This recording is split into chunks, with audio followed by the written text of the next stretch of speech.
everybody. We're going to be doing week 2 of CHCDIV002. So we've sent everybody out the capsule of the learning. This is just a summary around the assessment, some of the content to help you with task 1, of course, is quiz. Task 2 is the case study. Task 3 is your research report.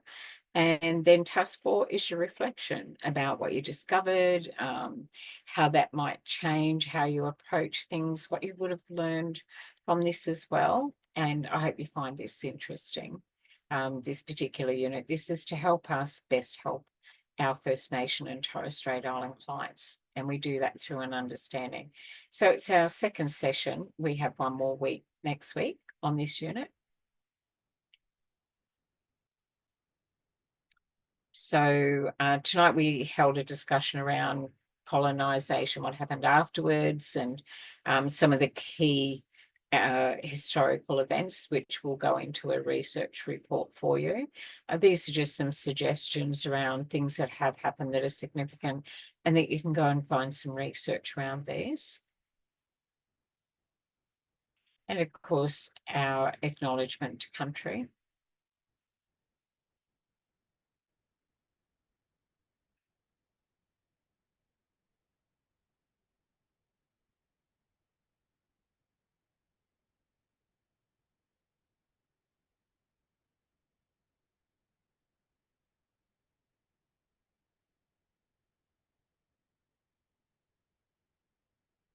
And you'll note that I've got the lands on which I work and study and live on Tarraballine Bunda. And our class tonight in our live class spent time going through what is the lands that they live and work on. And some of them were even able to change their lands up on their screen. So we do that as a sign of respect for our clients.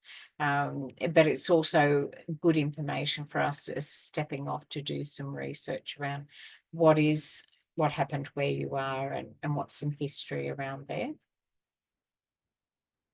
So a very small percentage of First Nation people, just under that 4%. However, that's the Australian Bureau of Statistics.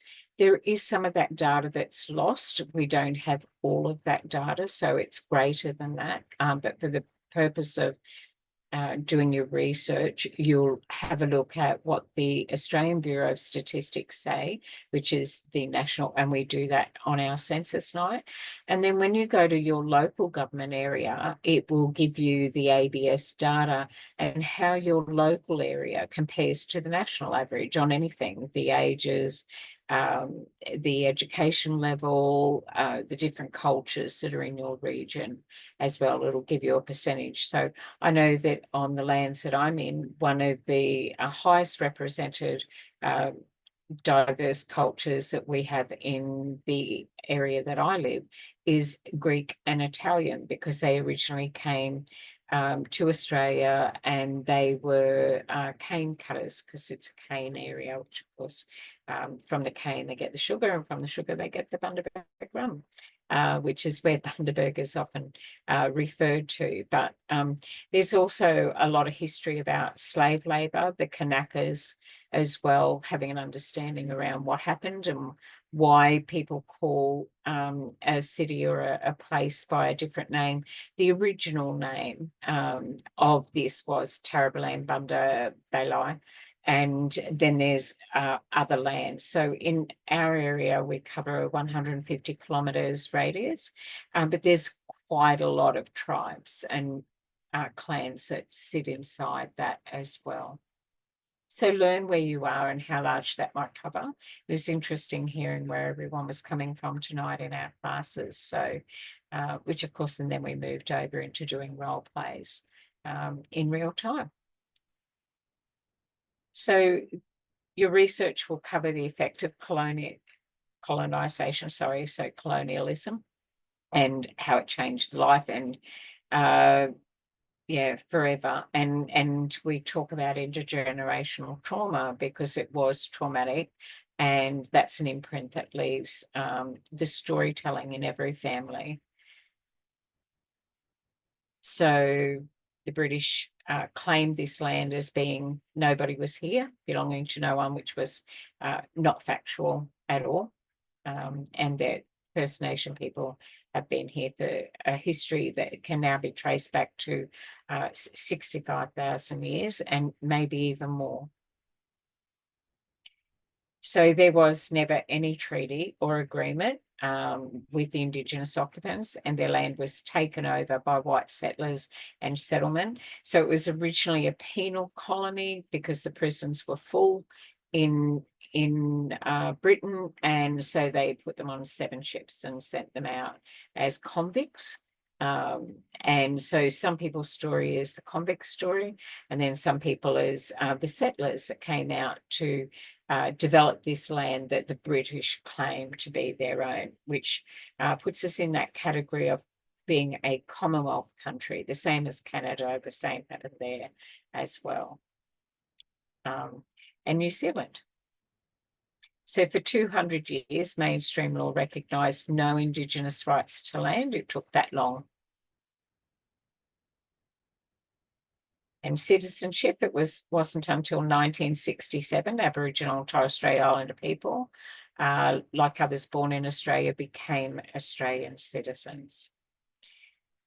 Except in very rare cases, they did not have the right to vote in Queensland, Northern Territory and Western Australia federally. That was, you're a citizen, but you cannot vote.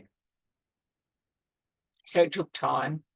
Rights to social security were very limited, were subject to a range of very invasive powers, so quite authoritarian, and it wasn't applied to other Australians, which is, we've seen things like robo-debt, we've seen things like the cashless debit card.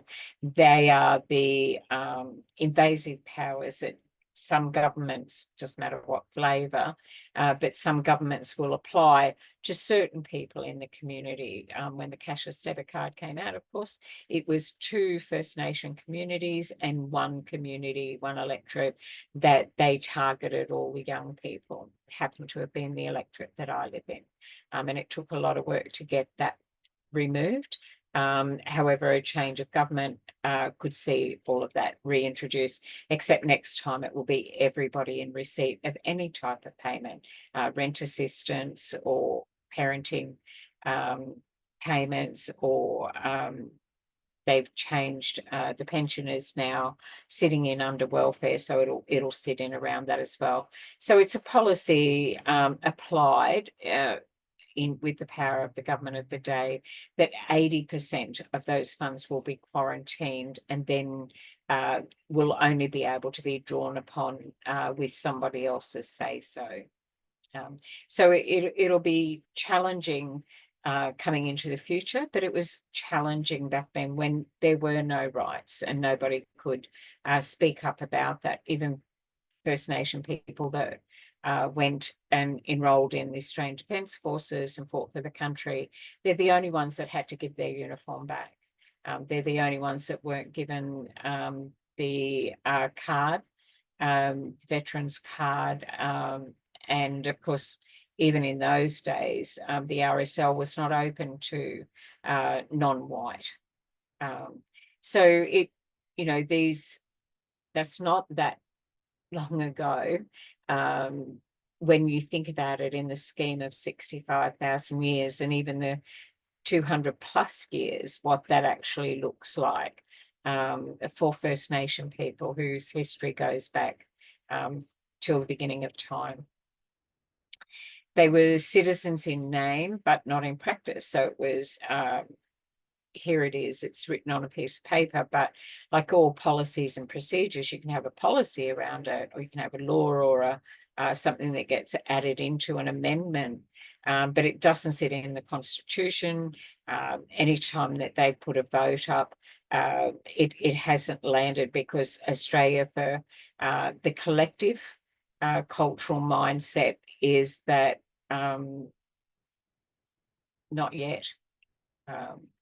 And people want more information. So we can be part of doing that in the work that we study, how we work with our clients as well. But we need to know the history before we can actually work in the present time. So the stolen generation, these are key points that I would be recommending that you look at for your research project.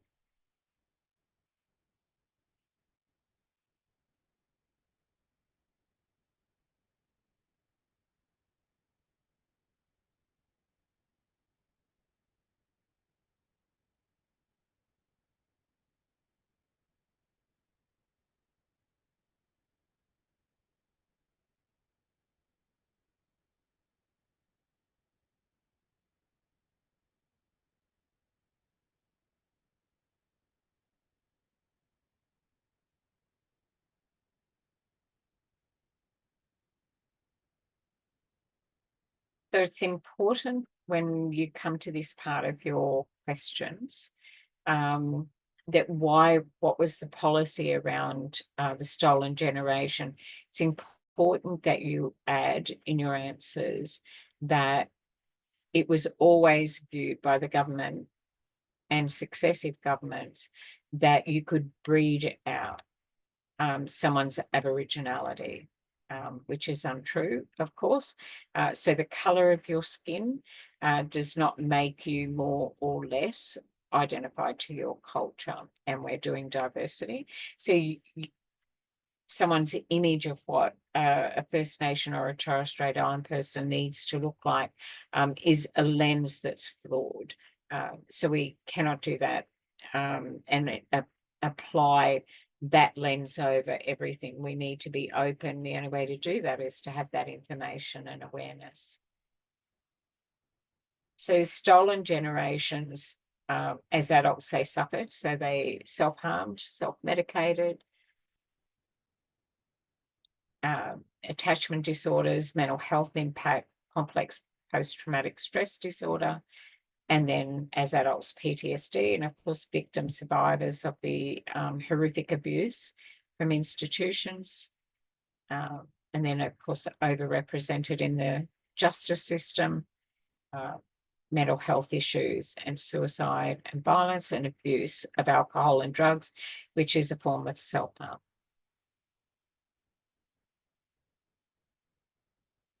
Is more there that a lot of the content is triggering.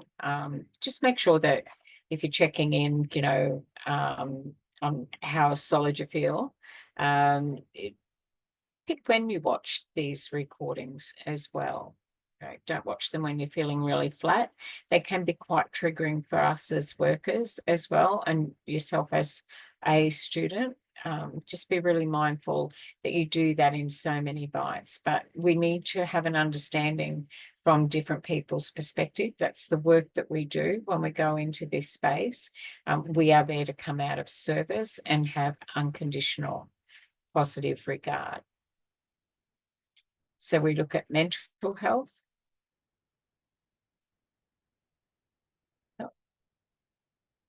And Maralinga, which is the testing site in the 50s and 60s.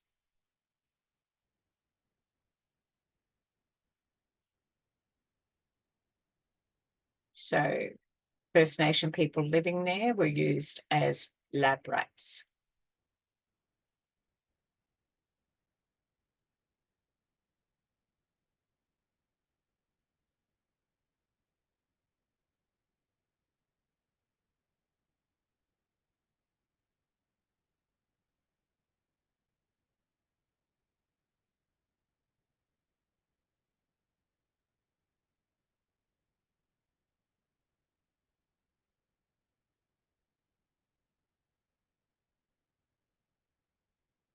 So just watch those videos in your own time.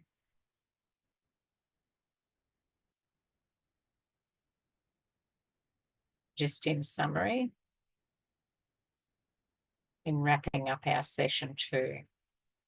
So we moved on tonight to do some role plays for the partnering unit that we had that often sits right beside CHCDIV002. We did role plays for CHCDIV001, and we were able to get some of those out of the way. So we hope you'll join us. It's our last class next Monday for this unit. And please watch your recordings, work at your own pace. If you need some support around role plays, then go to our new site, which is Discord, and you can find people to play the client for you if you're not doing those in class.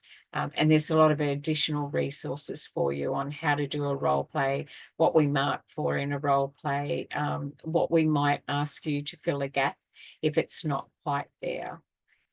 So have an amazing week, and we will see you next week for Diploma of Youth Work. And we will be doing our final session on this unit, and we'll uncover some more resources and material, and hopefully everyone is up to their research project and getting ready to do the reflection in this unit. So there's 4 tasks for this one. Task 1 is your quiz, task 2 is your case study, task 3 is your research report, and task 4 is your reflection and your experience about learning what you've learned, and your research, and then of course the content and the resources that we've provided for you. So I'm Vicky Hanna, and I'm signing off for the night.